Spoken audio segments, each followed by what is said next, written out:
Welcome to the Unitarian Universalist Congregation of Columbia.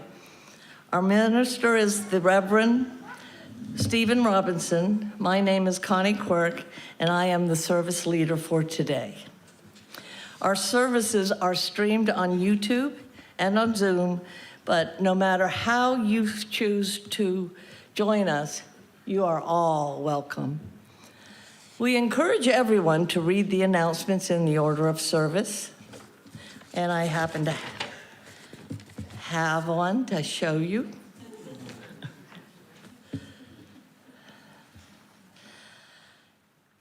We also provide weekly email updates every Thursday, and don't forget to check our website at uucolumbia.org. Today's flowers are provided by Carita Barr and the Social Action Committee. And Carita she's made this arrangement and wants you all to see it's just flowers growing around these roses. And now, please silence all devices as we center ourselves today for today's service and listen to the prelude. I invite our kids to come forward to sing with the UUCC Junior Choir, The Song in Your Heart by Jason Shelton. Come on up to the front. And our two soloists today for this song will be Luisa and Lucille. And I invite you to listen carefully as they sing, because they've each chosen their own special, unique word to describe the song in their heart.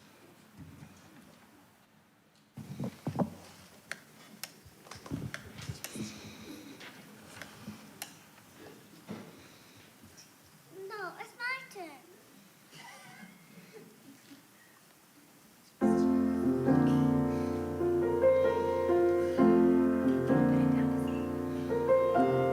Listen to the song in your heart.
Thank you, choir. That was absolutely beautiful. And thank you, Anna, for your choice in your piano. Oh, and thank you, Janice, as well. A lot of people to thank today because that was beautiful. Okay, would you join me in the Congregational Covenant in your order of service? Love is the doctrine of this congregation. The quest for truth is its sacrament, and service is its prayer. To dwell together in peace, to seek knowledge in freedom, to serve others in community. Thus do we covenant with one another.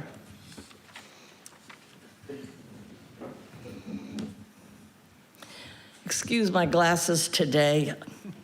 I wasn't able to enlarge the print. Unitarian Universalism is a diverse and non-creedal religion. Our community is based on deeds, not creeds.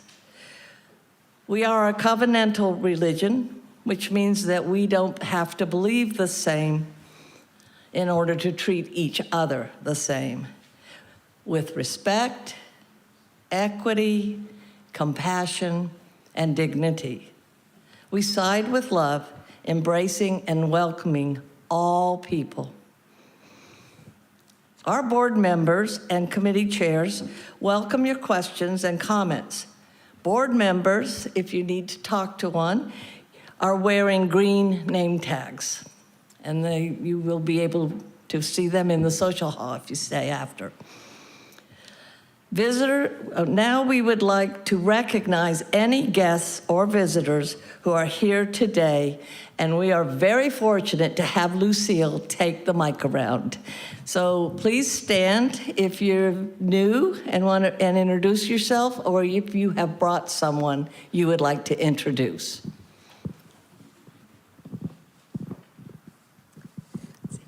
I have brought a visitor that is visiting us from Florida.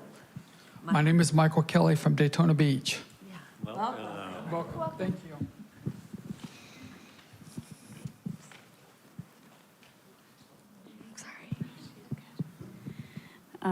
Hi, Jacqueline and my daughter Violet, and we moved here from New York about 7 months ago. And yes, I've had it in my calendar to come here, as I found you guys before we moved for the last 7 months. So we've finally made it.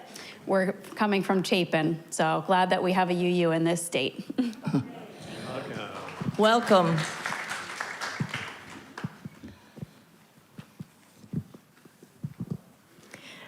Hello, I'm Reverend Holly Brown. I'm visiting from our Clemson Fellowship this morning after attending the Skuja gathering yesterday, and I'm glad to be here with you.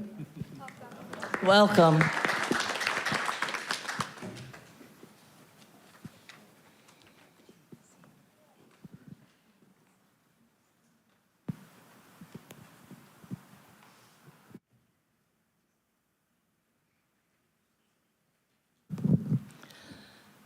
Thank you, Lucille.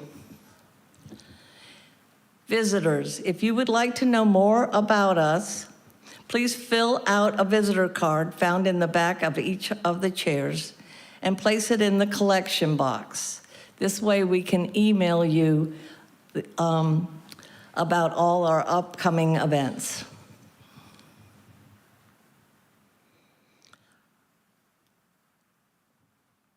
Our chalice lighter is also Lucille. Did I get that wrong? Go ahead and do it. Today's chalice lighter is Lucille.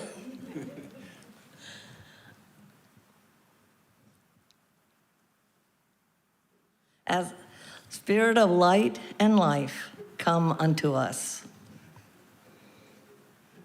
And now for our opening hymn. I invite you to join in singing our opening hymn, The Fire of Commitment. It's number 1028, and it's in your teal hymnal.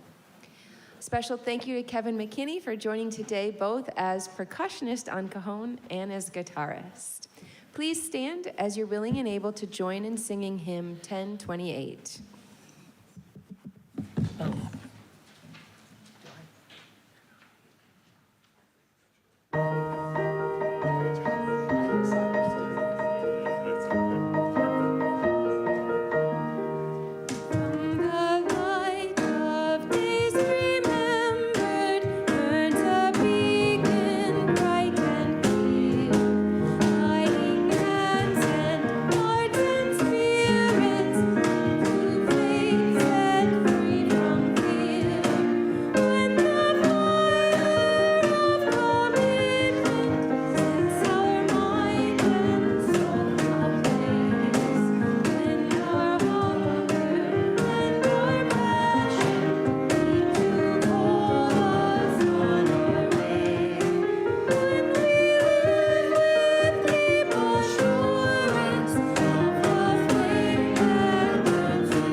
Good morning. Our service is meant to be a continuation of yesterday. If you were here yesterday for the Skuja event, which was a remarkable thing, and hopefully you get the chance to hear about that. Our service is meant to be a continuation of that, focus on unity and social justice. And I haven't checked, but there may be some volunteers in the kitchen that have actually been here since yesterday. So I use that as an opportunity to thank everyone who contributed, the Social Action Committee, but all the many volunteers that helped here at the UUCC to make this possible. Our opening words this morning are going to be very familiar to you, as they were nationally known a few years ago at the inauguration of President Biden, the poem from Amanda Gorman. And I thought, it's a good time to revisit it today and at least hear a portion of her words from her poem, The Hill We Climb. Yes, we are far from polished, far from pristine, but that doesn't mean we are striving to form a union that is perfect. We are striving to forge our union with purpose, to compose a country committed to all cultures, colors, characters, and conditions of man. And so we lift our gaze, not to what stands between us, but what stands before us. We close the divide because we know to put our future first, we must first put our differences aside. We lay down our arms so we can reach out our arms to one another. We seek harm to none and harmony for all. Let the globe, if nothing else, say this is true, that even as we grieved, we grew, that even as we hurt, we hoped, that even as we tired, we tried, that we'll forever be tied together, victorious, not because we will never again know defeat, but because we will never again sow division. This time I invite our younger folks to come down for our story for all ages and join me down front on the carpet. We're making soup today, so bring a appetite.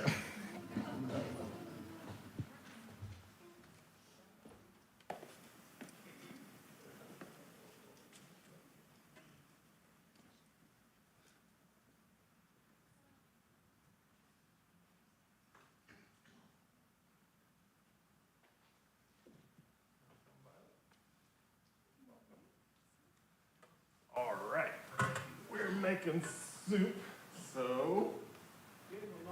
Oh, sorry. Now I gotta get up, damn it. One get up off the floor in me, so I didn't want to waste it.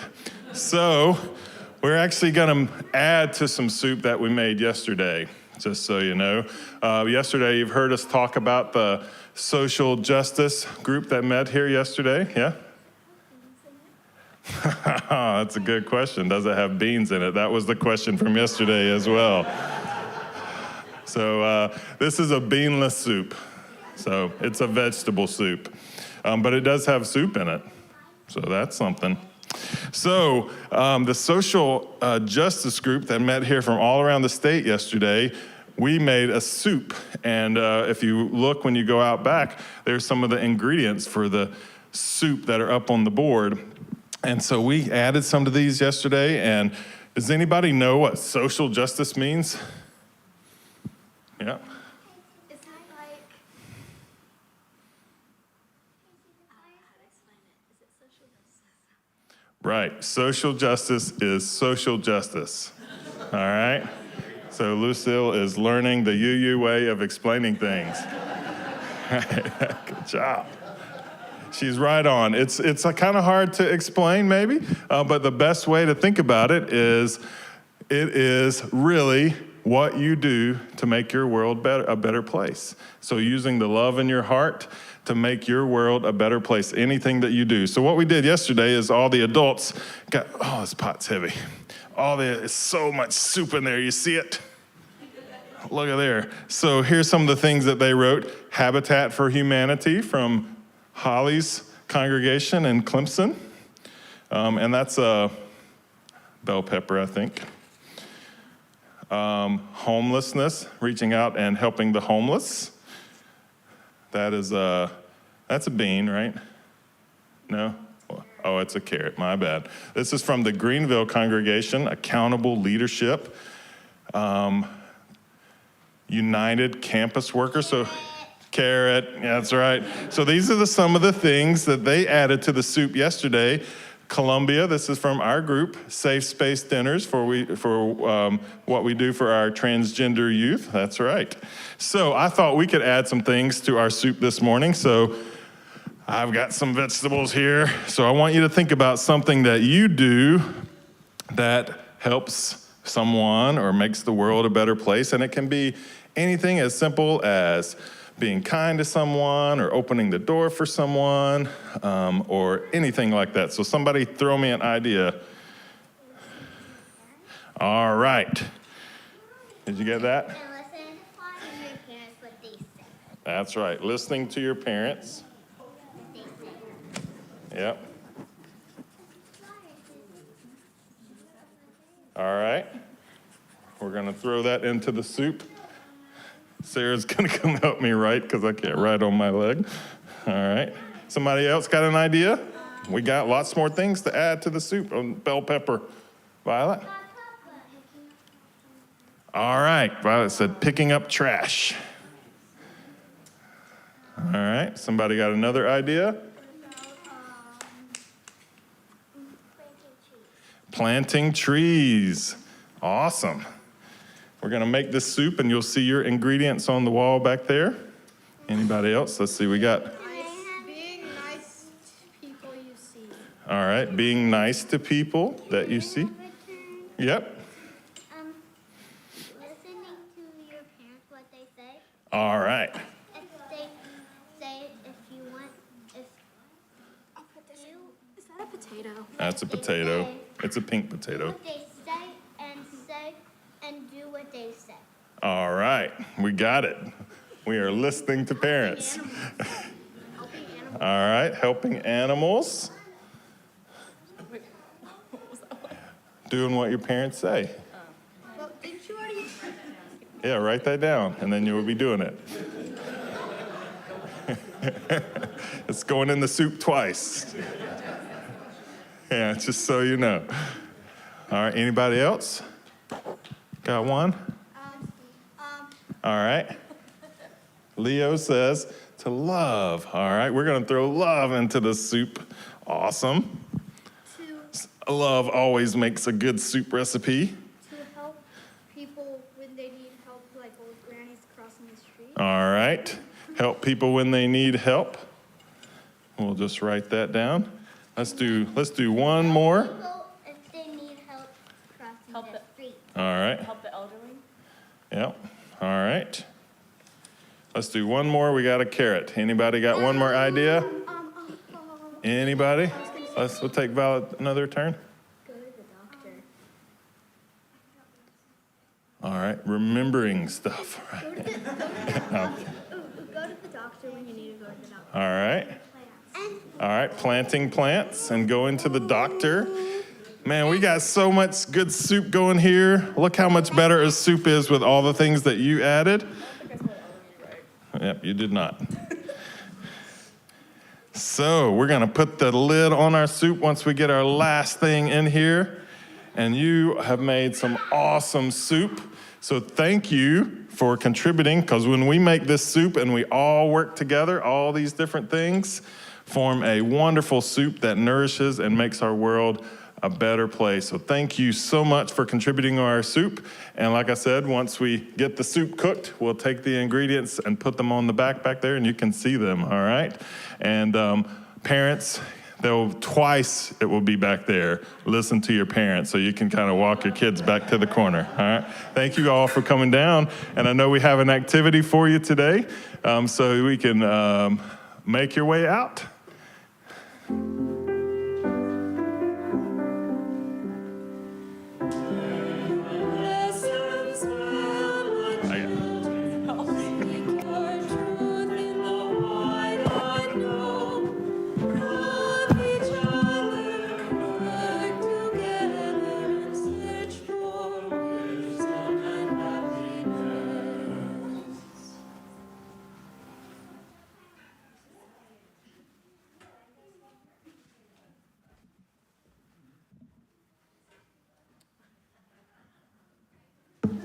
All right, we have lots of good soup there.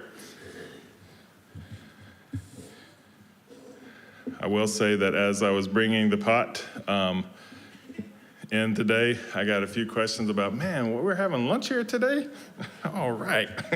So hope you're not too disappointed. We move to a part of our service where we have candles of community that we light for those joys that we are bringing into this space, but also the concerns that we are sharing with each other. And this morning I do want to share a concern and light a candle. And want to read what was written for the candle. I have misplaced it. Give me 1 second. This is from Linda McLeod, and she writes that Richard and Linda are still dealing with Richard's problem with mobility. He's having difficulty walking and is pretty much restricting himself to home or controlled surroundings. Tests have been done to help diagnose the issue, but results are not yet complete. They are very grateful to their UUCC family for all the support that has been extended to them, and they ask you to keep them in your thoughts, and they welcome your calls or visits. It's been 1 month today since all this began, and they miss seeing all of you. So we light this candle for Linda and Richard.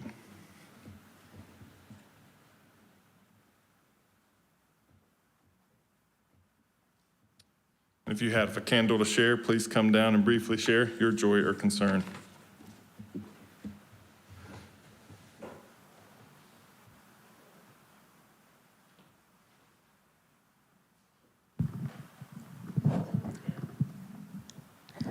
Okay, this is an update. It's a candle of concern, and it's an update.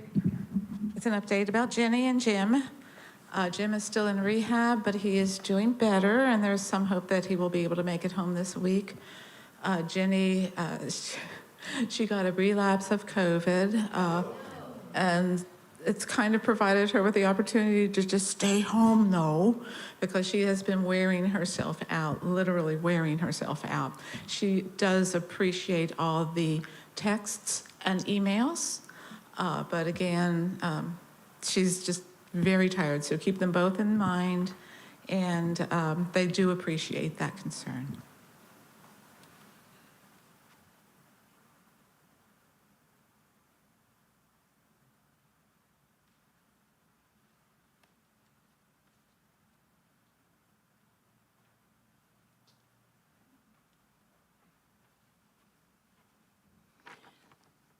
I light this candle today in honor of the unity seen embodied in the festival yesterday. Members of all 10 South Carolina congregations came together in worship and fellowship.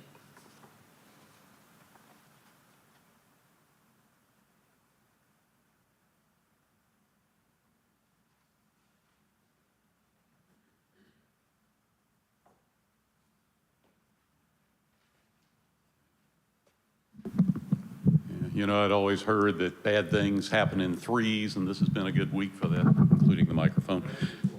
Damage report, yeah. No, this week I spent time at Richland Hospital with two friends. One had a stroke and a brain bleed. She seems to be doing better.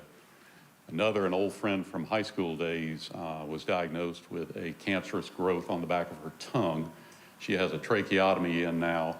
Fortunately, her sons, one of her sons who lives in Florida, and his wife, who's a nurse, thank goodness, arrived yesterday, and they're with her, and they're planning what her next move is. We really don't know. The place she's been living will not accept people with tracheotomy, so they've got to find a place for her to live now. And then just when I thought it couldn't get any worse, a sports writer friend of mine from Spartanburg died yesterday, suddenly, unexpectedly, and I know he'd been going through some struggles lately, and apparently it finally got the best of him. So anyway, please keep all those folks in your thoughts.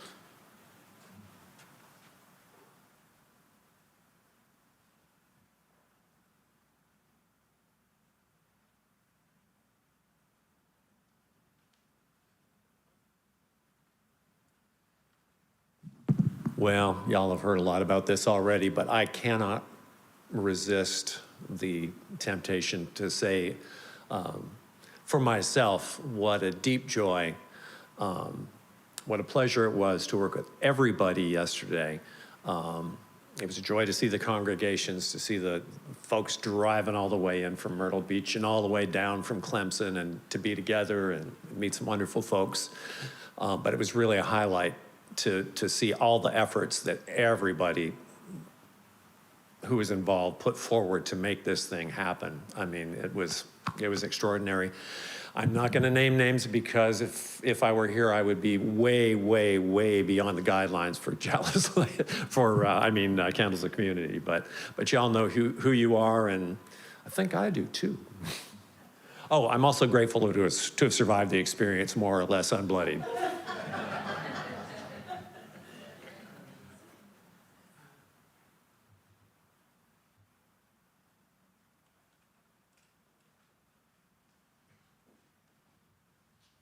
And of course, we always hold a space here for the silent joys, the silent concerns. We've had several accidents, falls, different experiences of folks over in our community over the past week or two. And so we are holding everyone in our hopes and our thoughts for healing in our silence this morning as well. Let's take a few minutes of silence, a few seconds of silence, and try to remember everything that you've heard. Think about all that you've felt and experienced as you've heard these concerns and heard these joys shared, and do that work of connecting with each other.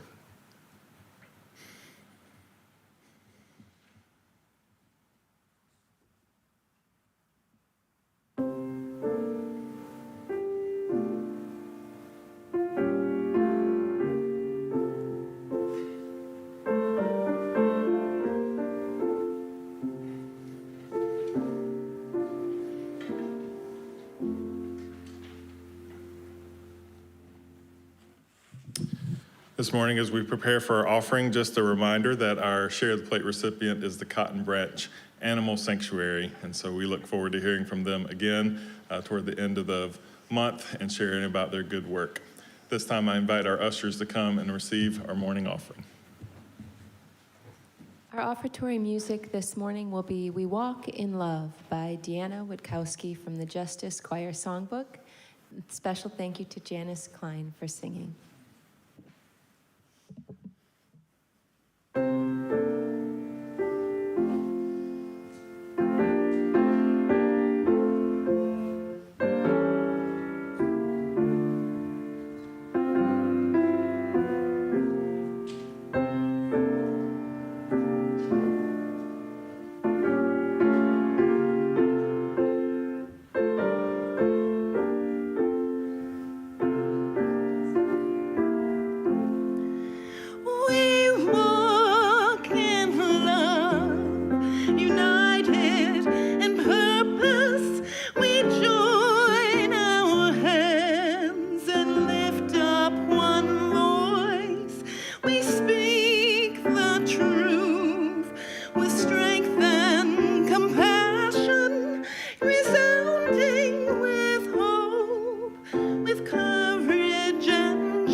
We receive our offering today, symbol of our commitment to our good work.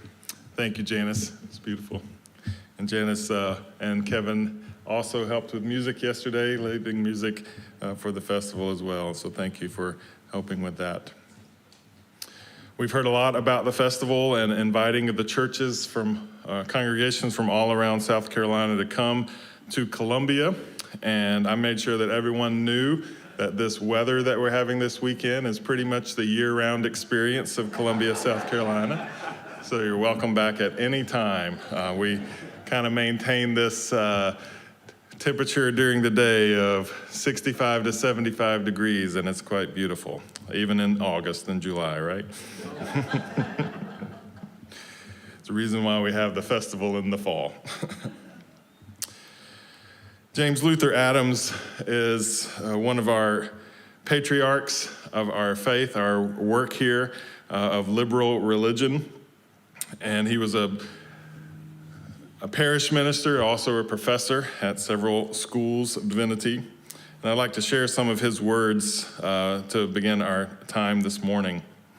He writes that liberal religion's attitude of mind we generally characterize as a critical stance before mere tradition. Impatience with creeds once for all delivered, the rejection of coercion in religion, freedom of conscience, open-mindedness, tolerance, the liberation of the human spirit from heteronomous authorities. Beautiful attitudes. But attitudes alone do not make or change history. The road to hell is paved with good attitudes.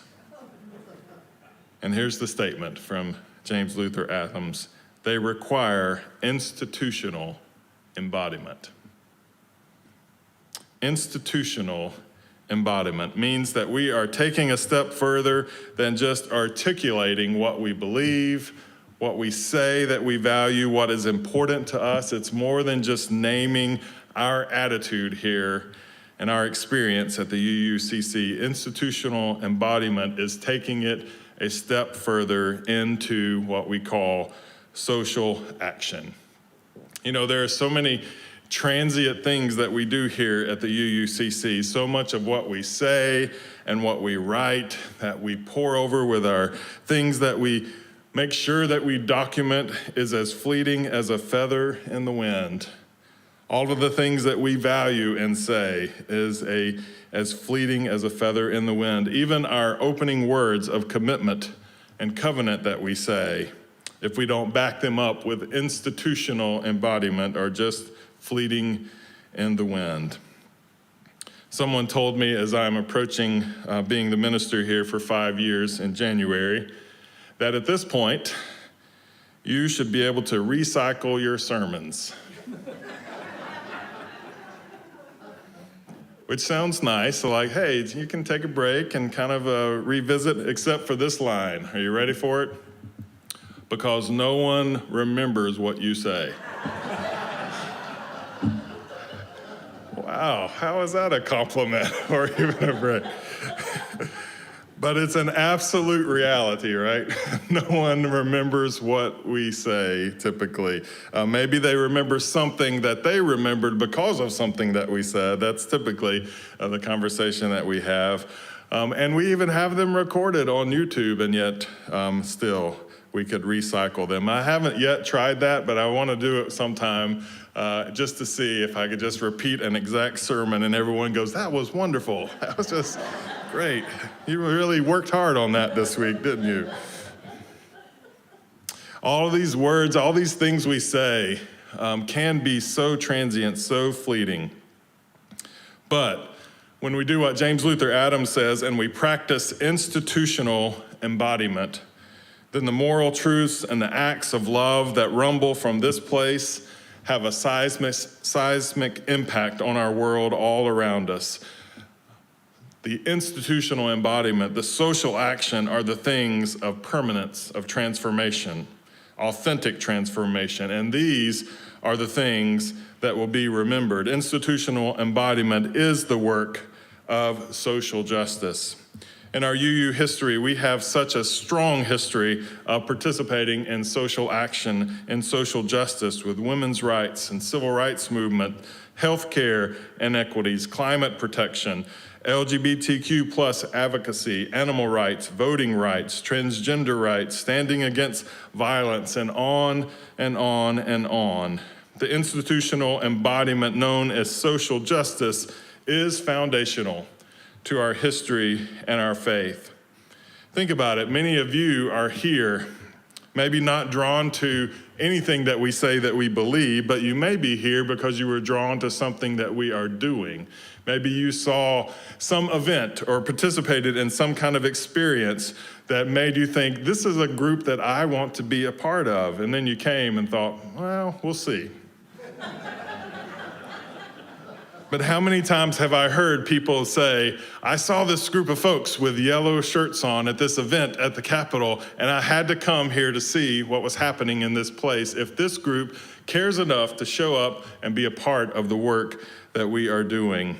All that we believe, all that we truly believe has an impact when we put it into institutional embodiment and we make a difference. And we are fortunate to be connected to a denominational body who also values social action and social justice as an integral part of who we are. The Commission on Social Witness identifies places every year that need immediate collaboration and action from UU congregations. Listen to the 5 identified this year and hear the call to action. Code Red for Humanity, the climate impacts of military emissions. A dedication to not just looking at what the military does around the world, but thinking about the fossil fuel contributions and usage of just all of the warlike and non-war use of the military around the world. How do we do something about that? I have a link. You can click on it and learn what we can do about that as a congregation. The urgent call to action is number 2, embracing the goals and provision of the Treaty on the Prohibition of Nuclear Weapons. It seems like a futile fight for us as a world to somehow think that we can even make one move toward prohibition on nuclear weapons. But just because it seems futile doesn't mean that it's too important not to do something about it. Number 3 is organizing for health equity.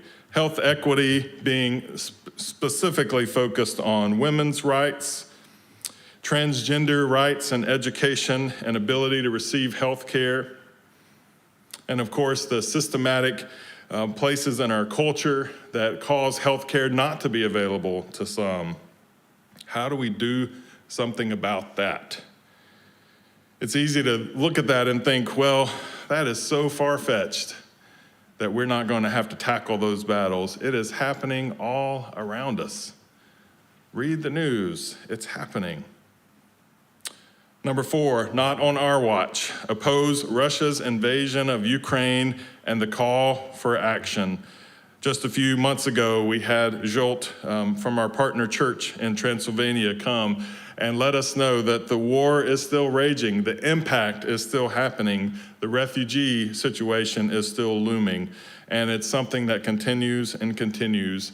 And as we often do in the US culture, if something lasts more than a year, we kind of lose interest. And that means we need to have a call to action to remember that there still needs to be people who are linking arms with the Ukraine and the Russians' invasion of their country. And then the last is one of those things that also have been in our minds for quite some time and stirring the passion again, and that is the 5th is protect the dreamers, the recipients of deferred action for childhood arrival, the pathway to permanent residence. How do we stand with those most vulnerable in our population to make sure that they are protected? Yesterday we gathered for the Skuja Fall Festival, and it was really funny. I just told Nathan afterwards that in just listening to people talk about Skuja, I literally heard like 8 different explanations of what the acronym stands for, which was awesome. And one time SC didn't even stand for South Carolina, which is, what are we doing here? So it was just great. So I'm not gonna add the 10th wrong to it, but just know that we gathered for Skuja for the Fall Festival yesterday with 10 congregations all around our state, gathering and connecting together and collaborating on ways that we can practice what James Luther Adams called institutional embodiment of what we believe and what we value. One of the takeaways for me is a recognition of how powerful we can be when we are united together. The symbol of our banners walking in and beginning our service together and being united in this work. The takeaway is, man, we are a powerful group of people if we really realize how powerful we can be. But it takes us doing that work of being united together in our task of institutional embodiment. I know the story is very familiar, but I've heard share the story again of the farmer who had 5 children who weren't getting along, disagreeing about what they should do, and had reached the point where they couldn't even be in the house at the same time and were just spending their time on different places on the farm. So he brought them all together and he handed them all a stick. And he told them to break the stick. So they broke the stick.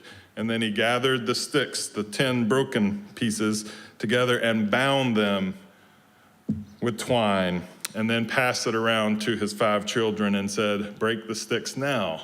And none of them were able to do that. A good reminder that we are so strong when we are bound together in unity like that. Underlying systemic movement in our culture is trying to do just the opposite. A force in our culture to focus on what divides us and give in then to that division.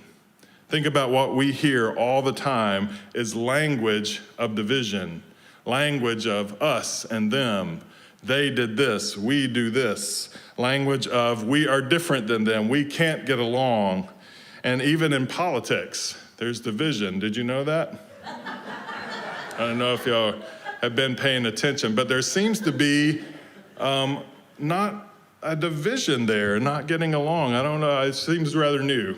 So how do we deal with this underlying systemic movement to divide us and make sure that we are constantly focusing on our differences instead of uniting us together? I heard one person explain it, a sociologist explained it as exactly like wartime. A good war strategy is to break the line. You hear that all the time. How do you break the line, or how do you get a group to maintain the line? If you can break the line and break up the group of those who you're fighting, then you're literally weakening their ability to stand and be resilient. And there is something in our culture, I don't know if I would describe it as an evil force or a movement, that there is something in our culture that is constantly trying to cause us to be divided. And recognizing that if we join together, if we unite together, we are absolutely a powerful force in our culture. Diversity then becomes a tool of division instead of a binding force of unity. And you know, unity does not mean that we all have to agree on everything. If the unity test was agreeing on everything and not arguing, then literally we probably as a congregation could not get from the foyer to the social hall without failing the unity test. How many times do we constantly get in arguments and disagreements and share opinions? And I say that to say it's absolutely a beautiful thing to watch. Because a group that comes together that says we all have to agree, we all have to think the same and believe the same, is a group that's not doing any thinking whatsoever, not paying attention to who they are and their passions and their understanding, and not benefiting from the beauty of diverse opinions and thoughts. So what makes us wonderful, our diversity, also can cause us to sometimes get in conflict with each other. But when we work it out and become united together, we are a powerful force for change. Our diversity and our openness to difference of opinions are actually ways of making us strong. And when we unite together, what happens is institutional embodiment, and we are a powerful, powerful force. As I revisited the story of the farmer this week, something stood out to me that has never happened before. I've always focused on the strength of the sticks when they are bound together. But when I revisited the story this week, I thought about the broken stick. And I don't know why the farmer did that. Why didn't he just hand them 2 sticks and say, bind all these together? But there's some beautiful truth in the story that we are all broken, that we see the imperfections, the vulnerability, the brokenness of each person. Isn't that so true as we sit here this morning? Maybe we don't want to admit it. Maybe we admit it all the time. But what is true is in some way, we are all broken. We all have broken places in our lives. We all have pain. And if you have made it to this point in your life without any kind of wound or any kind of pain, please tell me how you have accomplished that, because life is difficult, life is hard, and it causes us to be broken. But in those broken places, we are beautiful. In those broken places, we are strong. As Leonard Cohen says, the cracks are what let the light in.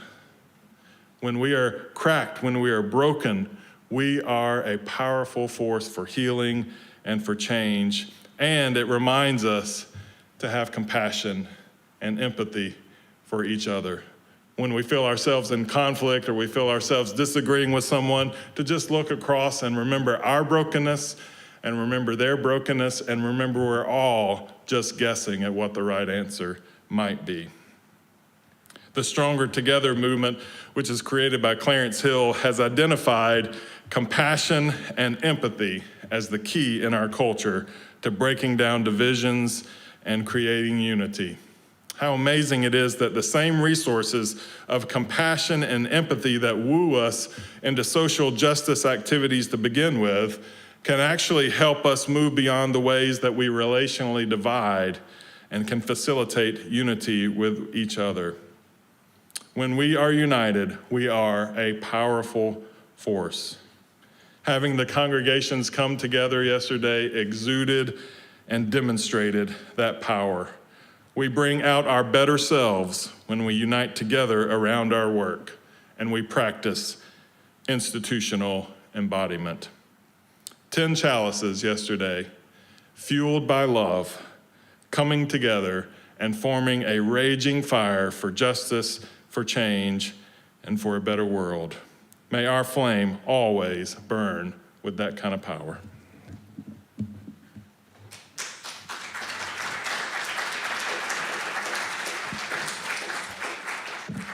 I invite you to join in singing our closing hymn, Answering the Call of Love. It's number 1014 in your teal hymnal. And although you don't in this hymnal see the words yet changed, the words to this hymn have been changed in the spirit of greater inclusivity to answering the call of love. We are answering the call of love. Please stand as you're willing and able. 1, 2, 3, 4.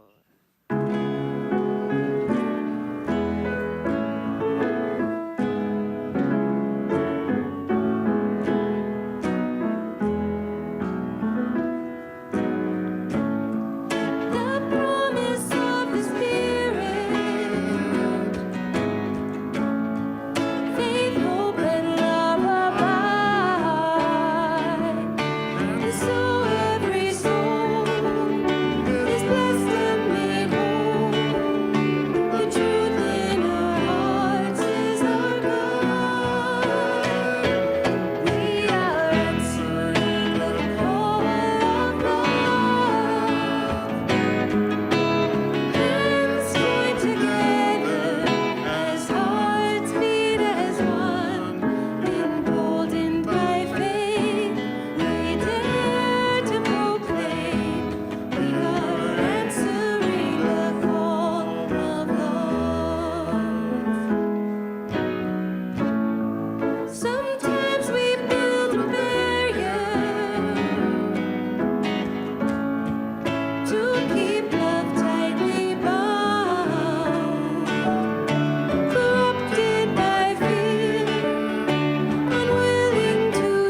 For our closing words as we extinguish our chalice, I share the words that we used at the festival yesterday to light our chalice and begin our time together from the Reverend Andy Pakula. We kindle this chalice flame because there is darkness in our world, the shadows of injustice. Oppression, hunger, and pain fill too many lives with gloom. We light this small flame not because it will vanquish all darkness, but because it is a start, because rather than condemn the dark, we have chosen to bring light. Please join in singing our congregational benediction.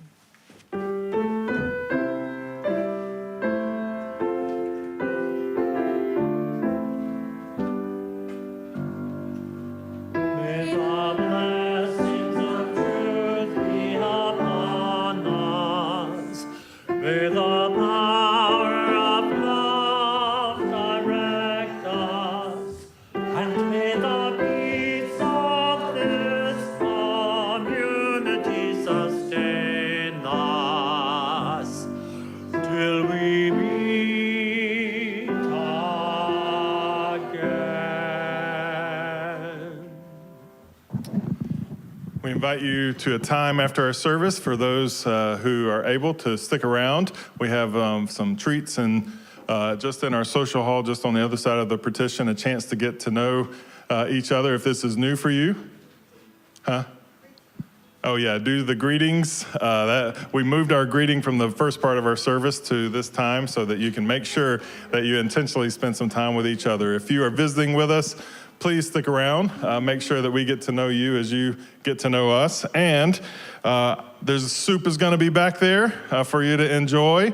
But really, it's there if you want to contribute. I have a few more vegetables. We're going to put more ingredients up on the wall. So if you have some social justice activities and ideas that you would like to contribute to the soup, it's in the back corner as you go out the social hall. Thank you for being here today.